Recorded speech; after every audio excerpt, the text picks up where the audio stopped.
Krishna, thank you for taking a minute to chat with me. I'm really excited to hear about your story. My name is Krishna Kumar. I'm the founder and now managing director at Quintrix. Quintrix is looking to solve the long-term talent shortage problem and also the diversity problem, which we all know is so important. And having come from a tech background, hiring manager type of a background, I've seen firsthand how lack of talent can stifle growth. So here I am 12 years later. Wow, yeah. So, we're sitting here right now, it's 2023. Yeah. It's been a volatile stretch of years between COVID and the market going crazy. What are your thoughts on the market as it sits right now, especially as it relates to emerging talent, early career talent? I'll tell you about the good parts first. Um, I think in spite of all the turmoil and the layoffs at FANG companies, as they call it, uh, the employment market is pretty strong, right? Historically, um, the tech industry has been very sound, and it's only going to be more of that going forward. So I think the problem of talent is not going away anytime soon. But on the flip side, I think there's just a lot of uncertainty, right? How long is this macroeconomic situation going to last? No one knows, right? But I think the fundamentals are still strong. When you think about how companies should be engaging with early career talent, what are some best practices? What are things that you're advising the companies that you work with on how to present themselves and communicate with early talent? So essentially, I see there are three pillars in early talent, right? One is the sourcing slash recruitment piece, and then you have upskilling, training, and then the third piece, which I personally find most fascinating, is how to ensure success on the job, because you can train someone till the cows come home, but when they actually step their foot on the pedal and when the rubber road meets the road, it's a whole different story. I think that's where I personally have that experience, having trained hundreds of candidates through our organization. And I would really advise any organization to pay attention to having frameworks and what we call scaffoldings in place to support career development and success of the candidates on the job. Making sure there are communication channels in place.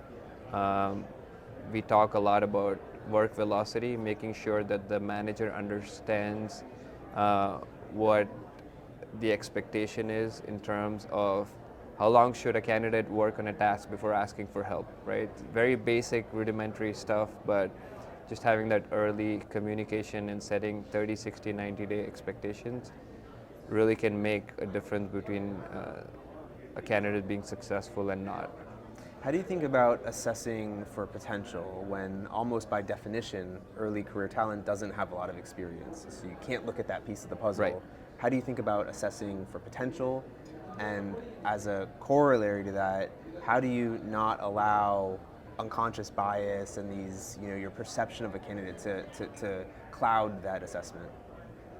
That is such a great question, and it's a great question because I have a great answer for it. Most interviews last between 60 and 90 minutes. The program that we've created at Quintrix is a 90-day interview process, essentially, right?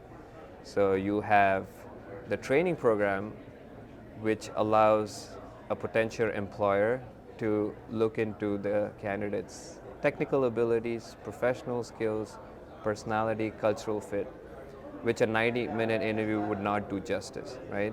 So if you look at diverse talent, over 50% of diverse talent typically fall off in the process because of assessment tests. So just giving folks the opportunity and the time to be able to learn a new skill, and then giving them the opportunity to be able to perform and execute and just grasp a lot of skills with regards to professional development. To me, that's what creates holistic talent.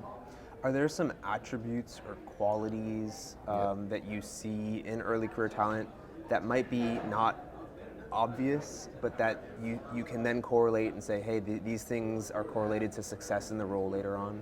Yeah, yeah. So coachability is one of the most important traits. Like, does this person come in with the intention to learn? Because if you don't have the grit and the interest to be able to pick up new skills, then that's tough, right? You're gonna have trouble scaling up. So to me, the ability to be coachable and grit. When companies are thinking about their approach to emerging talent and to early career talent, how should they be thinking about professional development? How should they be thinking about taking someone from early in their career and really teeing them up to have a longer term, successful career in the organization? So this is an interesting question because it also ties in with retention. So the number one reason why candidates leave a job early in the career is because of lack of growth opportunities or career development, they call it. So not just ensuring that the candidates perform the day-to-day tasks, but also ensuring that they have a growth plan. And that's usually a combination, right? So we work with our employer partners to set up what we call both personal smart plans as well as career plans, which is a combination of goal setting in terms of personality development, professional development, but also what are some of the technical certifications they should be undertaking in the first 6 months or 1 year. So just having very quantifiable goals that the candidates can work with, I think is setting them up for success. What are some of the soft skills that you see that are most important for early career talent to be working on developing as they get into this stage where they're prepping for their first roles, that maybe there's a delta between where they need to be and where they are coming out of their schooling or whatever it might be setting them up? Yeah. So at Quintrix, we like to call it power skills or professional development skills. And it's a combination, again, of professional communication, the ability to ask the right questions. And what we found working with some external organizations with professional development is they tend to be very generic. So example being, let's train early career candidates in leadership skills.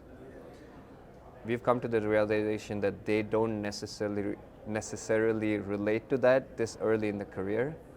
So I think focusing on skills that can immediately benefit them in their first month, first 6 months, or even the year, is more important. So we call it business acumen skills. So what are the right questions you should be asking your manager in the first week or two of your job? Again, having a communication cadence, how frequently you should be talking to them, having stuff on the calendar where you're constantly asking for feedback. Everything that probably you and I take for granted, just because we've been in our careers long enough to understand that that's important, doesn't naturally come to someone in their earlier career. The flip of that question, maybe what is early career talent, emerging talent looking for in an employer? What are the most important things right now that they're looking for? I think it's the support system and a roadmap for career development. I talked about it in detail on the other podcast, but the line managers are not necessarily equipped or trained to be early career developers, right?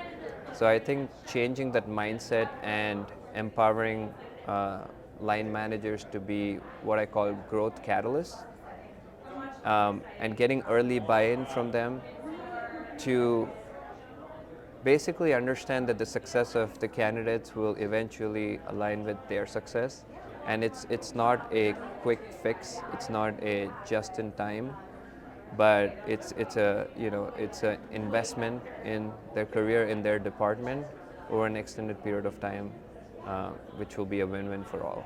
What is maybe the number one or top two things that line managers can be doing in terms of their own skill development in order to give early career talent that's on their team the best chance of success?